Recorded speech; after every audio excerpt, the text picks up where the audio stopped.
Trump is shredding our Constitution.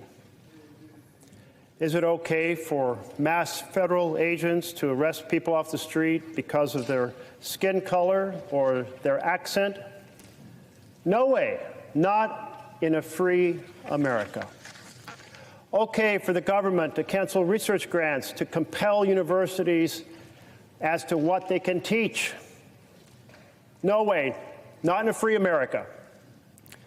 Okay to use power over broadcast licenses or power over mergers to compel television networks as to what they can put on the air?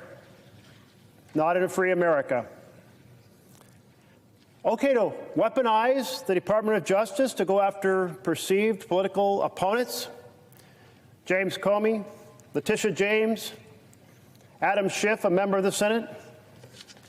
Hell no.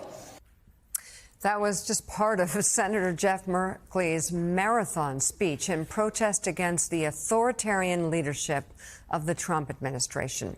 The Oregon Democrat yielded the Senate floor after 22 hours and 37 minutes, the third longest speech in the chamber's history.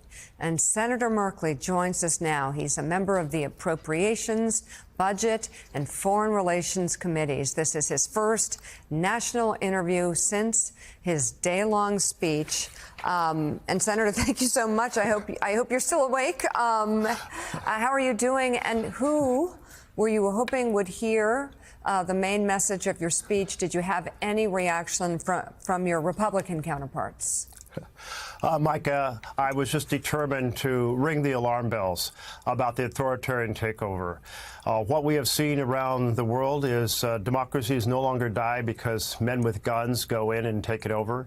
Instead, it's electeds who erode the separation of powers and the checks and balances. If you have a rubber stamp Congress, if you have a court that delivers more power to the executive, if you have an aggressive executive, suddenly you have lost your democracy and you have an authoritarian state structure. And it is here now. So ringing the alarm bells. I hope a lot of people heard those alarm bells last night.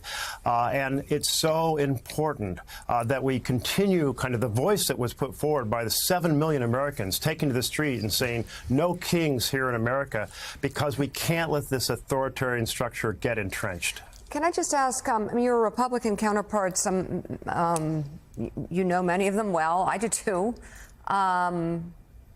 What do you think is the reason behind much of the complicity? And if it's fear, can you define what's causing it? You know, during the first Trump administration, my Republican colleagues would say we're so frustrated and embarrassed by the president because we don't accept his personal standards and we don't like what he's doing. But hey, the majority of our base is basically on board, so we have to be on board. What I see now is much less resistance. What you see is the entire Republican caucus on both the House and the Senate are basically saying, whatever the president says, it's our job to make that happen. If he doesn't want us to talk to you and negotiate a way out of this shutdown, we're not even holding discussions. And then the House has been on vacation for, what are we going on, a month, more than a month. And so that is the rubber stamp Congress I'm talking about as a piece of an authoritarian takeover.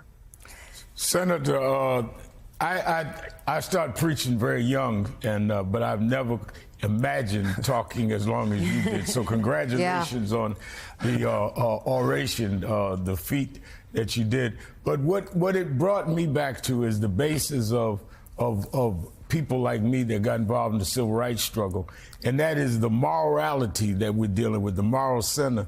It was so impressive to me that you kept appealing not to the politics, but to what do we stand for as a country, and what is the moral center now in the country? Have we moved too far toward an authoritarian kind of acceptance that is dangerous?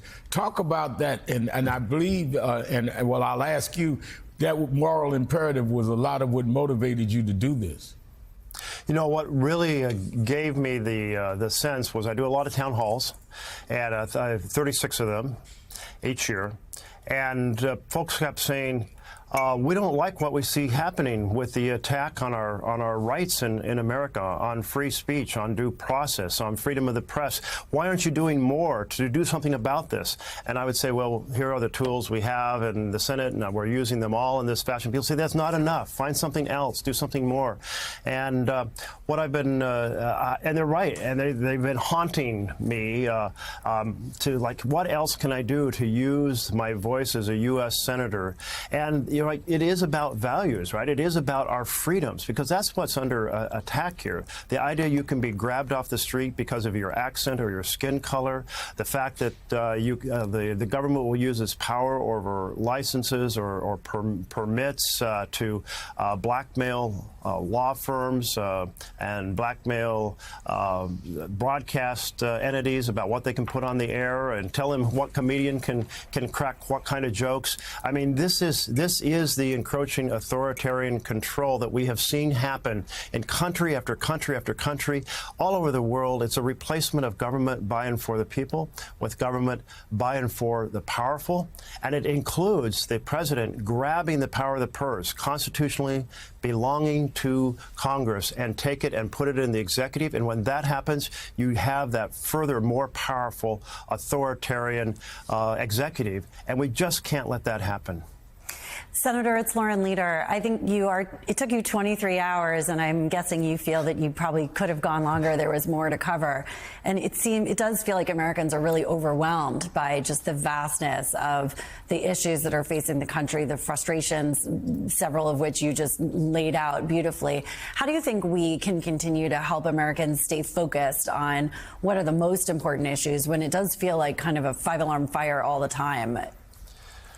Well, one of the things that has happened with the strategy of the Trump administration is to flood the zone with 3 new outrageous things every week. So if you try to get folks to concentrate on one thing, well, by the time you do that, 2 or 3 more things that have happened.